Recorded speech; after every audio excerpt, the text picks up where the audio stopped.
Hello, welcome to the Happy Families podcast. It's another Friday. It's been a big week, and finally we get to sit down and talk about all the parenting that I haven't done and that Kylie has done this week so that we can learn how to be better parents. I have actually got a couple of really big stories to share, though, about how we can get things right when things are emotionally charged at home based on something that happened last week when I was at home with the whole family. Kylie, you've got something lined up for us as well. And today I'm going to share how sometimes our kids are the mirror to our own souls. We'll find out what Kylie means right after the break on the Happy Families podcast.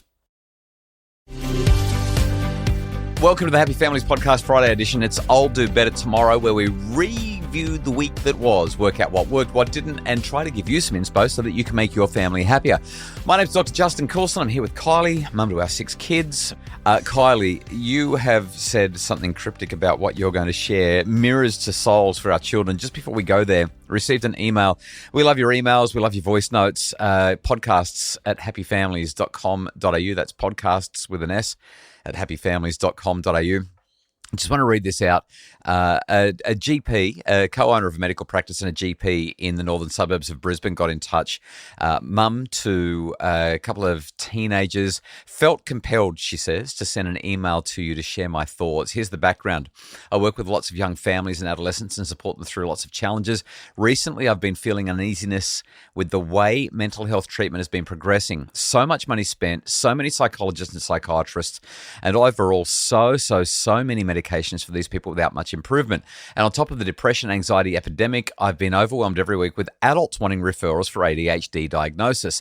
Then, she says, the Queensland government came out with the news in December, allowing GPs in Queensland to diagnose and prescribe medications for ADHD without further training. Couldn't believe this decision. It seemed crazy to me. Why would the solution be more doctors and easier to prescribe? We are in health economic crisis, huge money spent on these subsidised medications, sending PBS Medicare into debt. Yes, no one can get in to see a psychiatrist, but that at least was keeping the epidemic at bay. Now there will be no stopping this epidemic. Why are people so wanting of this diagnosis? I have very accomplished professionals seeing me requesting referrals. The world seems to have gone mad over ADHD diagnosis. Then she says the following. A few weeks after hearing your recommendation on your book review episode of Happy Families, I ordered Searching for Normal from Booktopia. It arrived last weekend. I can't tell you the visceral reaction I have had to reading this book. I only started 2 days ago. I'm halfway through reading it, but the author writes so articulately about what I've been feeling in my gut for years. I've been reading sitting up next to my husband in bed, and nearly every few pages I dig him in the ribs and say, see, yes, I agree. This is exactly how I feel. This is my exact patient. And what the lack of evidence for our treatment guidelines is so absent. Anyway, she goes on to say, I feel so emotional and passionate about this, and I don't know where to turn. I feel like I need to start yelling this from the mountaintops. I started a discussion in our tea room at work yesterday asking if anyone read the book. Nobody had. I feel like I just can't keep seeing these families and agreeing to the distortion of truth. And she goes on to say a few things about mental health care plans for psychologists and just how messed it all up. I wanted to share that because we made a pretty big deal about Searching for Normal by Sammy Tamimi on the podcast last year. And I've come under a lot of fire from people who are not professionals, but who are just desperate because their kids are driving them crazy or because they're being driven crazy. And I keep on getting this kind of feedback, Kylie, because we are not dealing with the mental health challenges that we've got in this country properly, and giving GPs who are not trained the authorization to start writing more scripts for more diagnoses, which they're also not qualified to be giving. It's beyond the pale. It's completely inappropriate. It's absolutely wrong that the government's doing it and that the doctors are doing it.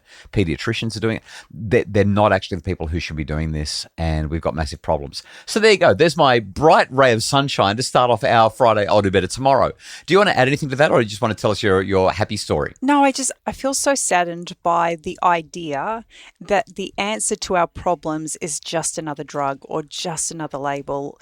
And I look at individual people in my own life that are very close to me and watch how the medical profession has literally slowly eaten away at any chance of enjoyment in life, because as soon as there's a problem, there's just another drug added to the cocktail Yeah, so it's on offer. pills, not skills. Yeah, and I remember when you and I first got married and I used to come to you with my challenges and you would be so burdened by it because you thought your job was to fix them.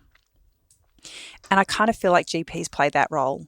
We come in, we tell them we've got a problem and their job is to fix it instead of us looking at them as almost a sounding board and an opportunity to get curious and try and kind of understand and look at all the options. The best ones do. The best ones say, well, let's talk more about that and let's see if we... In fact, I've read about some very unique GPs who are prescribing exercise and prescribing food as medicine. Or green space or meditation. Right. They're actually prescribing, and they're writing it on the note that said, go home and do this. Yeah. And when adherence occurs, well-being follows. We just do not have enough people who are willing to step away from that medical model. The other thing that makes it really hard is that we've lost confidence in our ability to get through things. We feel like we need to always be getting an expert, getting somebody in to help us. I know I'm doing myself out of a job by saying this, but we've got to back ourselves a little bit more and just go, okay, I can actually do this. It's okay.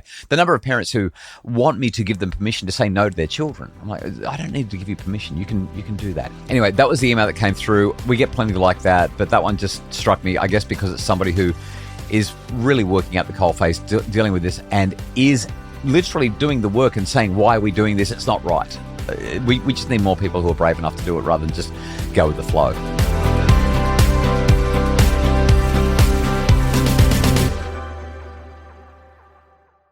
What's your older better tomorrow, Kylie?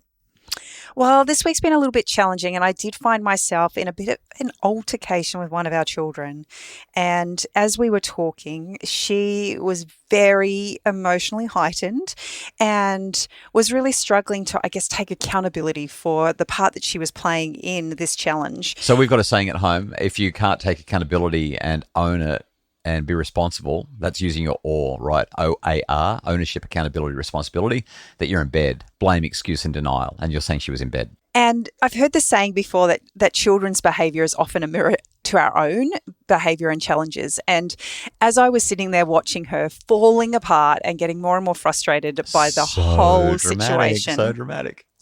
It occurred to me that there've been plenty of times in our relationship where you have come and made a suggestion or queried me on something and I have taken offence or suggested any number of reasons why you were incorrect or anything. And it's not pretty watching your child act in such a way that reflects behaviour you recognise in your own life.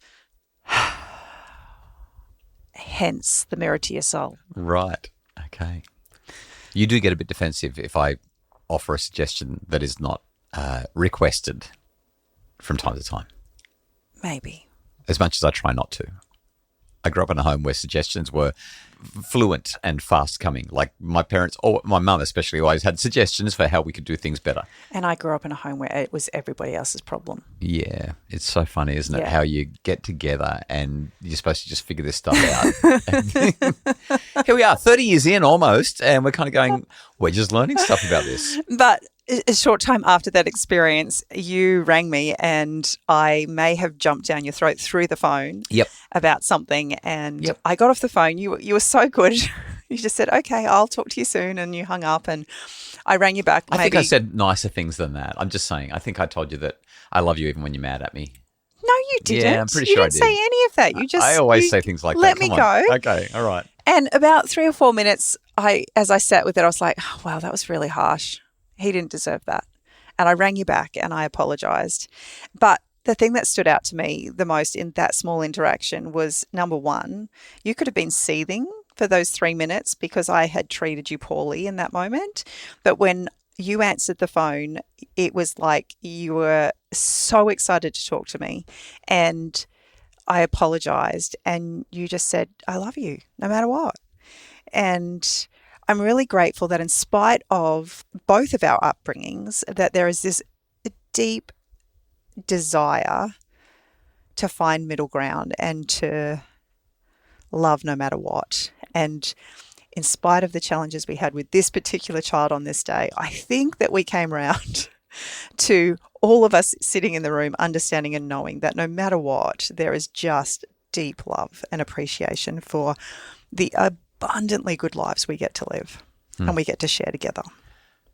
That's the whole box and dice. That's the entirety of what it's about. Can we stop doing dumb things? But if we do, can we forgive each other? And can we move on and be better as a result of it? Like, that's literally all that matters. It's the whole thing. Holding on to grudges doesn't serve anyone. Being upset and seething doesn't serve anyone. I think the challenge for many people is that if I take accountability for the part that I've played, then I'm actually giving the other person permission to not take accountability. That's what it feels like. It feels like if I'm saying, yeah, that was my fault, then I'm taking the responsibility of the whole situation on board. But that's not what accountability is about. It's about acknowledging that I've played a role in this. I don't need to take your stuff on, but I can acknowledge mine. Family life is sometimes challenging, but my goodness, it's so rich. It's so worth it. So I was going to share my awesome story, and it's an absolute banger, but time's up. We need to wrap it up there. So really, really hope that you've enjoyed this conversation. Thank you so much for listening to the Happy Families podcast. We will get into the nitty-gritty of the other stuff that we deal with and just the huge challenges that being a parent can bring into our lives on an upcoming episode. Have a great weekend. The Happy Families podcast is produced by Justin Rulon from Bridge Media, and Mim Hammonds provides all of our additional support. More details are available at happyfamilies.com.au.